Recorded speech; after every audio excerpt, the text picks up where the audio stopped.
Donald Trump's administration is arresting protesters, they are arresting judges, and they are detaining journalists. All that is left for Donald Trump is threats and intimidation. He knows that he is becoming weaker. He knows that he is becoming less popular. He knows he's losing in court. It's the reason he has to try to suppress any opposition by means of intimidation. But it is backfiring in his face, as we saw one of the most prominent anti-MAGA journalists and internet personalities in Hasan Piker speak out after he was detained by Donald Trump's administration. We're going to get into it all, but before we do, if I could quickly ask you to leave a like on this video, and if you haven't already and you enjoy our channel, to hit that subscribe button. It goes a long way, and it really does mean a lot to me. Now, before we get into the testimony shared by Hasan, I want to hear from someone else who has been speaking out against the intimidation coming from the Trump administration, especially towards the media, and that's Jasmine Crockett right here. It should not be surprising that the president is doing everything possible to make it more difficult for the media to hold him accountable and for the public to be informed about his reckless and illegal behavior. Yet here we are. The Republicans have actually organized this goofy hearing to try to convince the American people that PBS and NPR are, quote, domestic terrorists or domestic threats. My apologies. Not the incompetent, unqualified Secretary of Defense who's texting war plans to journalists. But it's y'all, PBS and NPR, the American people are supposed to be worried about. You can't make this up. It's as stupid as it sounds. The American people should be worried about the president threatening to investigate NBC for treason for reporting on his felony convictions, or arresting reporters and stripping networks of their licenses for not saying nice things about him or not using Gulf of America. The Republicans' witness, Mr. Gonzalez, went so far as to suggest that because NPR and PBS reported on the murder of George Floyd, they, quote, represent a danger to our physical health as well as to civic health of our body politics. Ms. Mayor, do you think reporting on the murder of George Floyd and highlighting instances of systemic racism is a domestic threat to America? Thank you, Congresswoman. I believe it's our responsibility to report on all issues of interest to the American public. Thank you so much. Ms. Kerger, what about you? I agree. I think it's important for us to report on the important news of the day. So let's talk about the critical role of public media.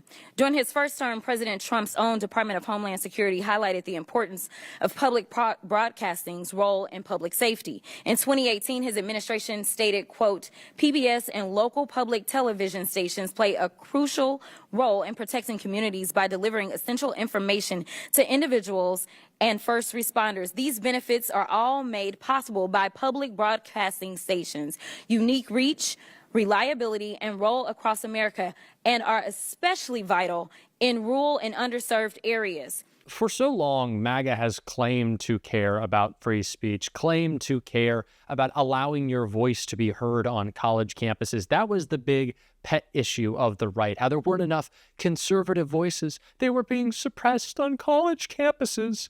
But now if you're a liberal college student, if you're a progressive college student, if you're a college student peacefully protesting, if you're a college student just putting your name on an op-ed critical of the administration and the actions they take and the policies they support, they'll throw you in jail. They'll disappear you. They'll ship you off to a different state without cause, without identifying themselves. Donald Trump's mass thugs will just pick you up in street clothes and put you in an unidentifiable vehicle.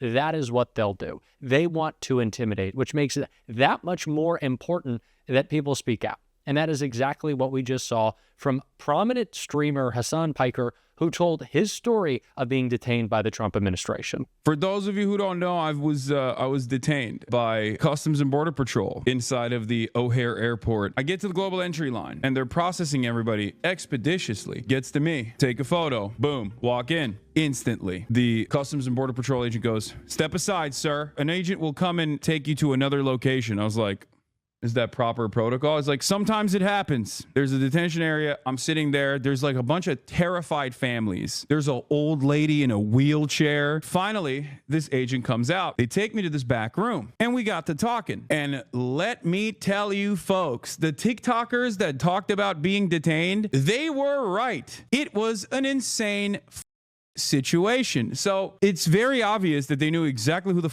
I was. It's very obvious that they knew how to like navigate the conversation. You know, he's like, oh, what are you doing in Chicago? And I was very revealing. I was like, I want to take my family out for Mother's Day to France, but I had to come back early from France because I have a speaking engagement at University of Chicago. And he was like, oh, what kind of speaking engagement? It's like, I don't know, some like journalism school stuff. And he's like, oh, well, since you mentioned that, what do you do as a job? And I was like, I'm a Twitch streamer. And he's like, well, since you mentioned that, what kind of things do you stream about? So I was just like, I play video games, but I also do current events sometimes. And he's like, since you mentioned that, do you talk about the news? And I was like, yeah, I talk about the news. So when you talk about the news, do you talk about the war? And I was like, what do you mean by that? He's like, do you talk about Trump? And that was the first time where I was like, what the is this question? Like, I literally straight up told him, I was like, why are you asking me this?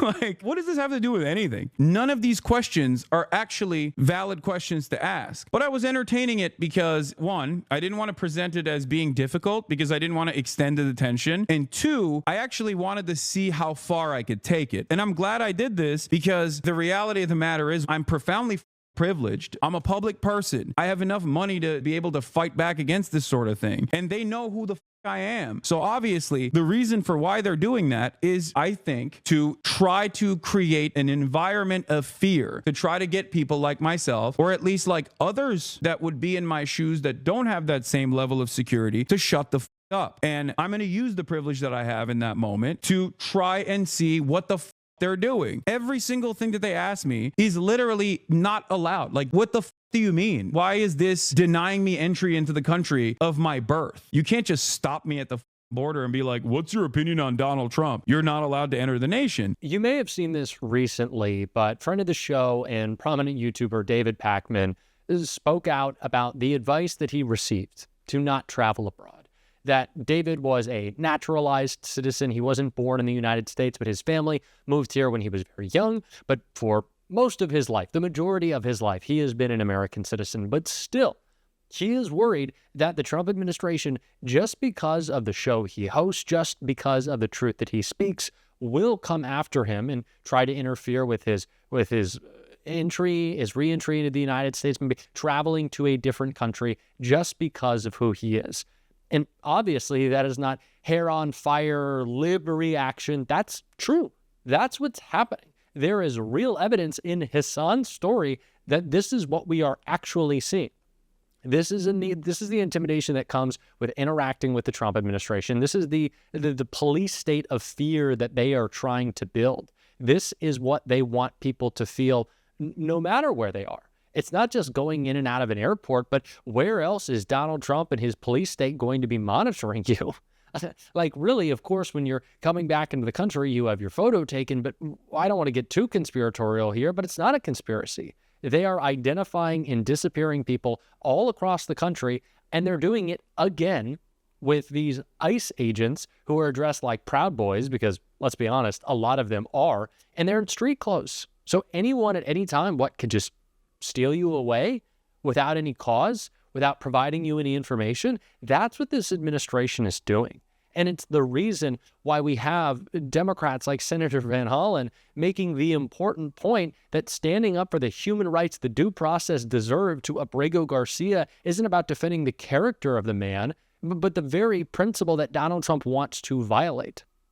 That is what they are doing. These things that they claim to care about for so long, they simply do not. And it is with the way not only that they're carrying out their intimidation, but also how the Trump administration is operating on the world stage. And that was called out by someone who I think is a rising star in the Democratic Party. And I want you to check out this full clip of him. It's Congresswoman Sarah Jacobs right here. Look, I'm glad that we all seem to agree that human rights and democracy are an important part of our national security and foreign policy. I know there are some on this committee who maybe think they aren't, like our chairman Mast. But I believe that it's actually in our national interest to prioritize and center human rights and good governance in our foreign policy because it's in our long-term interest to do so, right? Like, let's take the African continent, the youngest population in the world. 70% of the population is under 30.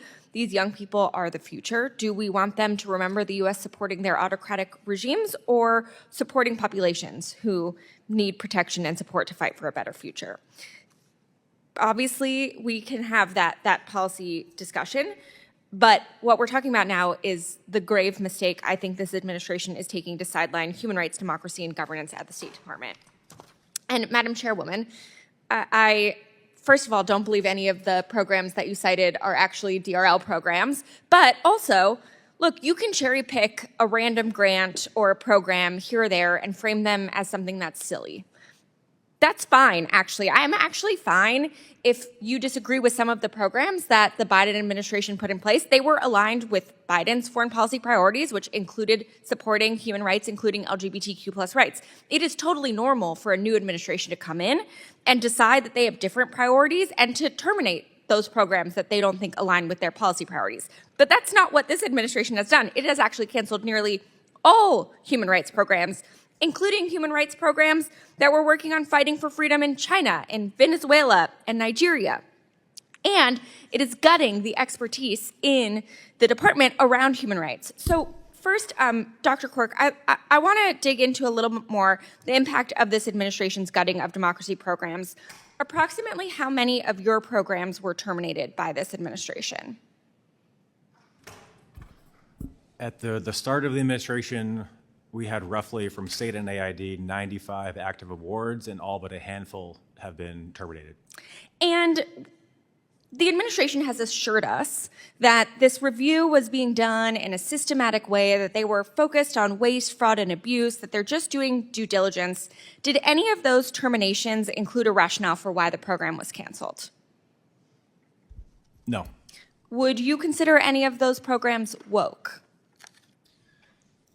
I would not. Look, anyone implementing democracy and rights programs over the last 10 years could be accused of doing woke programming insofar as work plan or proposal had to include those words based on that administration's foreign policy. Republicans talk so much about patriotism, love it America, but it's very clear that they don't actually care about real American values, leading on the world stage, fighting for humanity across the globe, making sure that the perception that people have of our nation is one where you can chase a better dream, one where we will protect those who are striving for freedom around the world, building democracy. That is not the case anymore with Donald Trump. He has completely reordered this world, aligning himself with autocrats and destroying the image of America as he has, of course, overseas, but domestically as well. So it's time that we reclaim what it means to fix a country that is constantly an ever-changing experiment, fight back against the fake MAGA patriotism. And we're going to be calling that out on this show every single day. And if you want to support that, as always, you can hit that subscribe button, leave a like on this video, and if you stuck around at the end, you can drop a blue heart in the comments. And until next time, I'll see you soon.